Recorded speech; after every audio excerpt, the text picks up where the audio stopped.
So last week we looked at Mesoamerica before the Spanish arrived, before colonization. Now we're going to look at Spain before they came over. So we're focusing on Spain, not so much Europe, because again, Mesoamerica was mostly colonized by Spanish, and they intermix with some of the population there. So this is why we focus on this particular region, the Iberian Peninsula. Um, it's a very interesting period in Europe at this time because, as I mentioned in the last lecture, Europeans were barely hanging on by a thread living in Europe at this time, but Spain was quite unique. If you were alive in the Middle Ages and you want a place to be comfortable, out of all of Europe, you have England, Germany, and France and Italy, probably the best place to be alive at this time, which doesn't say much because it's still in the Middle Ages, probably would have been Spain, right? Because Spain actually was a place of, if you will, openness. Now, it's all relative because they have their own problems too, but it was probably one of the most quote-unquote civilized places out of all of Europe, particularly in the early Middle Ages, maybe not so much in the later Middle Ages. The Middle Ages is one of my favorite periods to study and to teach too, so I know quite a bit about it. So this lecture kind of focuses on Spain. We're talking about 700, 800, 900 period, and we'll go into 1400s, but the history kind of changes. So we're looking at a large period of time, right? 700 years of history in a very small or very short lecture. So we're going to address the role of the Muslims. So unlike, again, France and Germany and England and Italy, who are mostly some kind of either Roman or Gothic descendants, Spain is a mixture, right? And this is why Chicanos kind of relate to that, because we as Mexican Americans are mestizos, right? Indigenous Spanish and so forth. But then the people that we're connected to are also mestizos, like the Spanish. Eventually, they think they're all white, but that comes later in the Middle Ages. But they're mestizos. They're Muslims. They're Jewish, and they're Visigoth and Christian and so forth. So they're just like us, right? And I don't know how they created the concept that they were white, but they did. We'll talk about that too. We're going to look at how in Spain, under Muslim control, there was this kind of relative peace and relative tolerance. So, like I mentioned earlier, if, to be alive in the Middle Ages, probably the best place to be alive was in Spain because they tolerated different beliefs. Now, again, it's not a perfect system, and no one would ever argue such a point. But we do see that there is this sense of acceptance of different people, depending on circumstances, obviously. And again, this is a very long history. So, they were tolerant of Jewish people. That eventually disappears as Christians begin to take over. And we're going to look at how Spain, particularly as we get in the later part of Christianity, 13, 14, 15th century, they begin to create this idea of whiteness, really of Europeanness, as Islam begins to kind of be pushed back during what's called La Reconquista, and Christians begin to dominate the Iberian Peninsula. And even though many of them are mestizos, mixed, they begin to see themselves as white, as European, right? So how does that kind of shape future generations? Well, we're kind of dealing with those problems that were kind of created during this period. Prior to this period, really prior to the 1400s, there's really no concept of race. Race doesn't exist. Race is really a modern idea, which is why we kind of attribute it to Columbus. He might not have created it, but he sure as heck manifested it into a system that becomes known as racism, right? So this is the beginning of all that. So we begin by looking at Spain. You can see Spain right here. So if you ever get a chance to go, it's a beautiful country. And Spain has, it is a very cosmopolitan country compared to other parts of Europe. You got France up there. And so Spain has different groups of people. It has Jewish traders by the year 100. Jewish people tend to move around a lot. Sometimes they're kicked out of different regions, so they find new places to live. And one of the places that they settled was in Spain about 2,000 years ago. Another group that you have in Spain is the Visigoths. So the Visigoths, they end up basically bringing down the Roman Empire in the 4th century, and eventually they kind of migrate over here to Spain too. So the Visigoths are basically kind of some of the barbarian, what the Romans would call the barbarian tribes, who bring down the empire and eventually settle. But if you had to talk about race, they would be the more light-skinned, but Jewish people were kind of light-skinned too. So, these concepts are not very useful when you're talking about these periods, pre-1500. They make no sense. And another, so yeah, eventually they convert to Christianity. So they actually don't become Catholic, they actually become Arians. The Visigoths were known for being Arians, which is a whole different story unto its own. But they eventually convert to Christianity, and they're living side by side with Jewish people. And then the later group, right, so it's about 100, 400, 500, and then by the 700s, you begin to see a new group kind of come in, and these are the Muslims. And they begin to take over, and this is somewhat of a map that details how much land they actually controlled. And as you can kind of see here, they create their own caliph here, their own empire, if you will. And they control most of Spain. So they call Spain Al-Andalus. So if you go to Spain, you still see Andalus. You see that name there, still in different places. And it's an empire, but not like a Roman empire. It's a kind of like what we saw with the Aztecs, right? It's a loose conglomerate of different Arab groups who are controlling these different regions. They more or less kind of blend into the population as they begin to conquer. There are already people that have been living there for hundreds of years, so they are a bit of the latecomers. So many of them actually intermarry with some of the people that are there. So you have this Islamic people marrying with Jewish people and Christian people, and obviously everybody else is kind of intermarrying each other. There's a great article that I read that kind of talks about these interreligious marriages during this period, and it's quite fascinating that for the most part nobody really cared, right? Today, or maybe not today, but later on things become a major deal when you're quote unquote mixing with these different groups. At this time, nobody really cared. As you can kind of see, though, Islam and Muslim people control the majority of this territory. And these are just some pictures of the buildings. I have some videos, but I won't play them. But you can see how beautiful they were. So if you ever get a chance to go to, like, if you compare architecture from Rome or France or Germany during the same time that this stuff was produced, which is about the 9th century, 10th century, you notice that in these different European places, it's much kind of bland. It's like almost like cement, right? It's very gray and just bland, if you will. And then you go to Spain, and particularly southern Spain, it's so colorful and beautiful, and there's decorative, right? You can kind of see this here.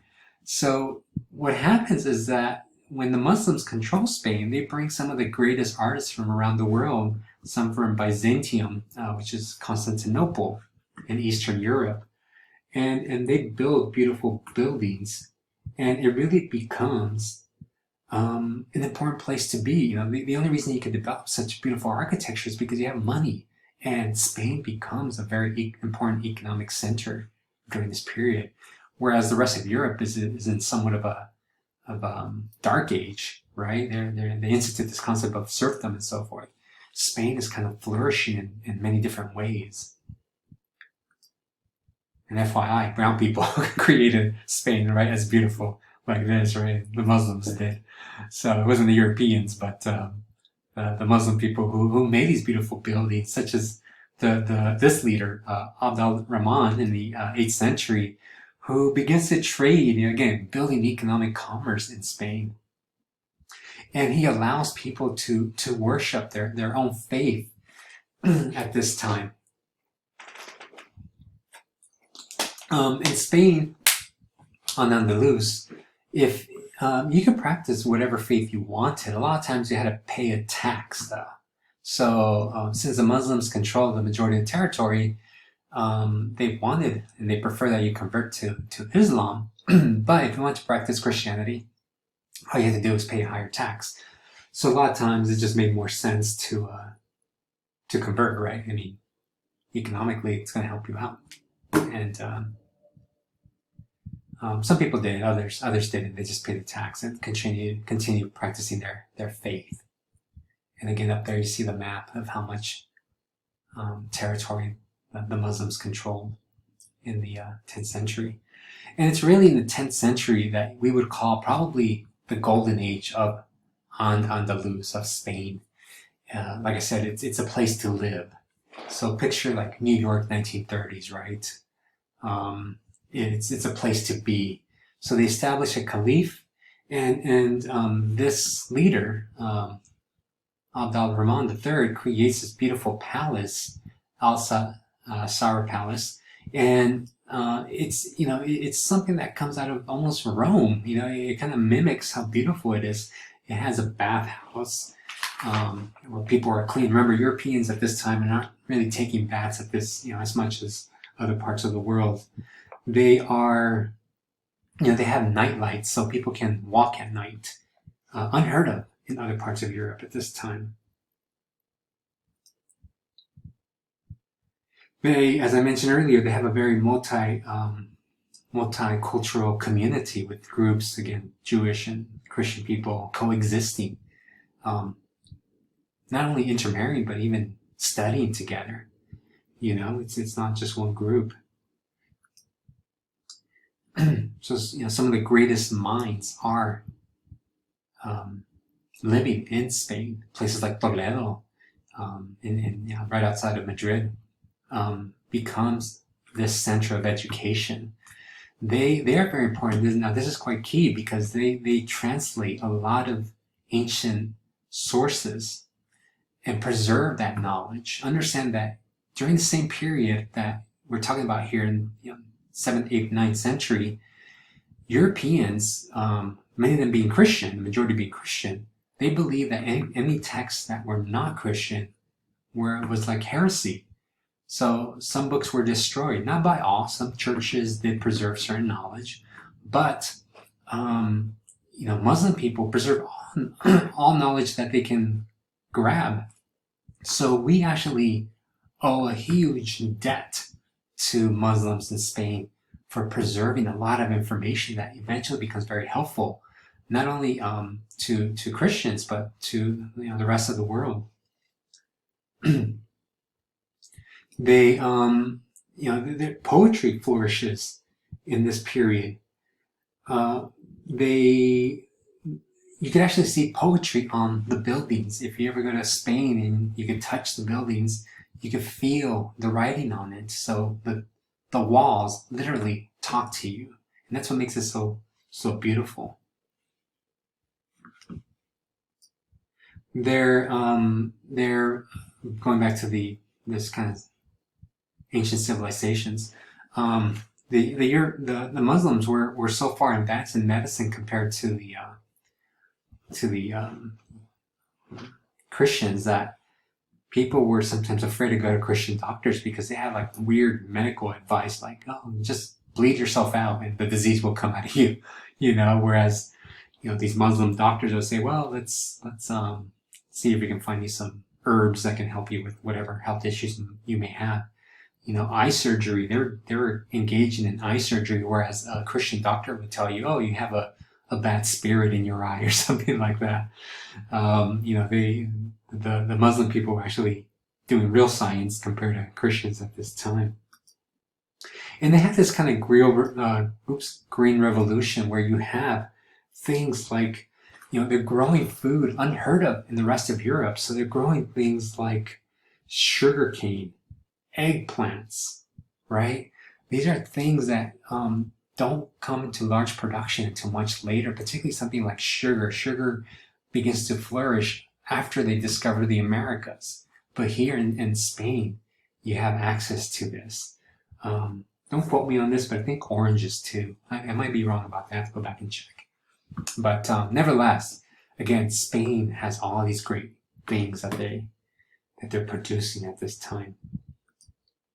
So you had a reading on Spain. It's a very short reading, kind of very generic, gives you the gist of what you need to know. But what we find is that you have this event called La Reconquista. During this period, again, that concept of Reconquista is very problematic because it kind of argues that somebody actually owns that land. In reality, nobody owns the land. People were conquering, were fighting back and forth, as the reading kind of showed, right? It was never a fight between Muslim versus Christian. That's the way maybe Fox News kind of presents it. And it was never that fight, as you kind of see with the example of El Cid, who is fighting for both sides, right? He doesn't care who he fights for as long as they pay him and give him territory. And this is essentially what happens, right? We see how the empire begins to split because northern Muslims are asking for help from Christians to help them against other Muslims. So this isn't a fight between Muslim versus Christian, but rather people just hating each other, different regions trying to conquer another region. But as the years kind of continue, particularly as the Christians develop this sense of almost unification, you begin to see this notion of La Reconquista, where Christians are pushing back the Muslims to essentially kick them out. And this is kind of propagated by the Christian church. Before the Crusades over there in Israel and the Middle East, we see that in Spain, the church, the Catholic Church, is kind of promoting this kind of hatred towards Muslims. So the Crusades were not until 1090, I think 1094, 1095. Here you see the Pope saying, yeah, go ahead, Christians, go kill some Muslims. Actually, they take a lot of ideas from what's happening in Spain to help with the propaganda of the Crusades. And we find that in places like Toledo, again, many of these groups are coming together and learning from each other. Muslims begin to be pushed out. We find that Jewish people, as Christians begin to gain more territory and push the Muslims back, Jewish people actually become afraid of Christians, and they begin to leave Christian territory and try to move into Muslim territory. And the Muslims kind of more or less welcome them in. It's like, yeah, come hide out with us. We'll protect you. So again, it's so funny because today it's just the opposite, in the sense that, we never kind of hear these stories of Jewish people and Muslims kind of getting along so well. And during this period, they definitely did. So a lot of times, they kind of coexist with each other, but then you have other people who are coming in. So the Muslims were actually being attacked from both sides. They're being attacked from the north by other Christians, but they're also being attacked by other Muslims, another group of Muslims that the reading talks about, right? And these North African kind of new Muslims that are coming into Spain are just kind of horrified by Muslims and Jewish and Christian people working together. They just can't fathom that thought. So once these northern Muslims come in and kick out the older Muslims that have been there for long periods of time, they begin to burn some of the books that they had preserved. So again, what I'm trying to show you here is basically that it's not an us versus them kind of story. Rather, there's just different groups vying for power.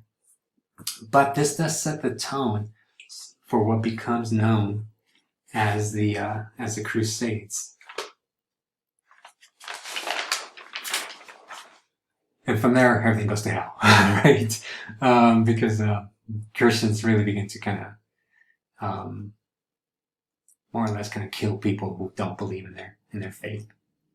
Now, during this period of coexistence, though, there are some positives that emerge. Number one, as I try to stress over and over, you have some great knowledge emerge. So this man named Moses ben Maimon, he's a scholar of Spain. He's Jewish, but he's a scholar in Spain who is translating Aristotle. Now, Aristotle becomes very important, particularly in the 13th century, with people like, say, Thomas Aquinas, when he uses his piece to prove the existence of God, quote unquote.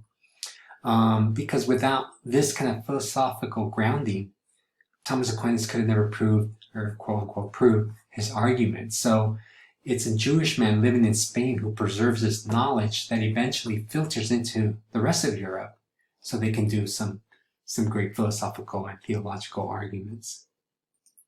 So again, it becomes part of Christianity, Christian philosophy. So if you ever study philosophy or Thomas Aquinas, you know what I'm talking about.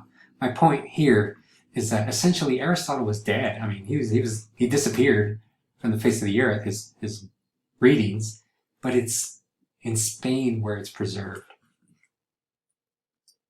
We find that paper is introduced, and this is very important because paper is much cheaper to produce than sheepskin, where they used to write these things, or to keep things in scrolls. A paper you're able to bind, right? Like a book, basically. So even though the Muslims didn't create it, the Muslims brought it over to Europe.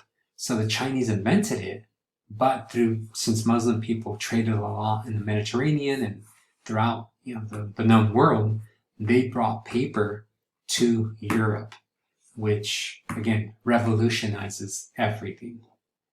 So Christians and Europeans, you can thank Muslims for that, right? And as I mentioned Toledo, but I'll mention it again, right? Toledo was a city of knowledge. In Toledo, you see a lot of people kind of working together, these kind of great scholars, great minds coming together to work on different experiments. Again, it's like your Harvard or your Oxford of the Middle Ages. And then they preserve this tool, which is called the astrolabe. Now, this is very important because it helps you navigate, and this will set the tone for the future generation in Spain, such as Christopher Columbus, who navigate to the Americas, right? You can't just hop in a boat and say, I'm going to Sicily, and hope you arrive somehow, right? You need some kind of map to get there. And a map is only so helpful because there's no GPS at that time. So this is your medieval GPS system, where it kind of aligns with the stars. It's a whole thing, and tells you where you're going, so you can land in the right place. So it's the Muslims who kind of reintroduced this tool, partly because they're traders, right? They're always trading throughout the Mediterranean, so they need to know where they're going. So this instrument becomes very important, and again, eventually Europeans take it over and use it to travel across the ocean. So what happens to let's skip this one.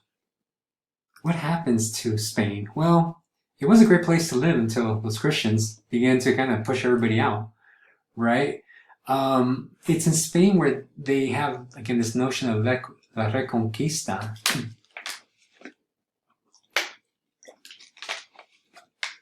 And they introduced this idea of the liber Fiderium Major, which is basically a system that gives territory to people as they're kicking other people off that territory, and it gives them a sense of title in society. So this is the age of los Reyes Católicos, where you have an increase in kind of powerful Spanish kings, Castilian kings, and they're kind of promoting this notion to kick out the Spanish, or sorry, the Muslims out of the territory. A lot of war happening at this time. So they practice this notion called repartimiento. And repartimiento basically means is that as they begin to kind of push the Muslims out of Spain, they partition this territory out to the different people that are helping this kind of cause in La Reconquista. And as they're pushing these people down, well, they're not kicking them out of the country. What they end up doing is that they, people are still there, right? Jewish people are still living there. Muslim people are still living there. But unlike when Muslims ruled, where they, you could keep your faith as long as you pay a tax, what the Christians ended up doing is forcing you to convert to Christianity. And during this period, you have a lot of what's called crypto Jews, where basically a lot of Jewish people maintain their faith in their homes, but when they were out in public, they said that they were Christians. You have to understand that people were killed if they did not convert. So they had to be very careful to make sure that nobody knew that they maintained their faith. Otherwise, they could be put in the Inquisition and be killed. Same thing with Muslims. They went through some of the same ordeals. They were forced to convert. This is a word for Muslim. It's an interesting word because later on it becomes part of the racial system in the Americas. And the Muslims are kind of pushed to the last holding that they have, which is Granada. By 1492, all they control is this city. And it's a beautiful city. If you ever get a chance to go to southern Spain, again, southern Spain is so beautiful compared to the rest of Europe.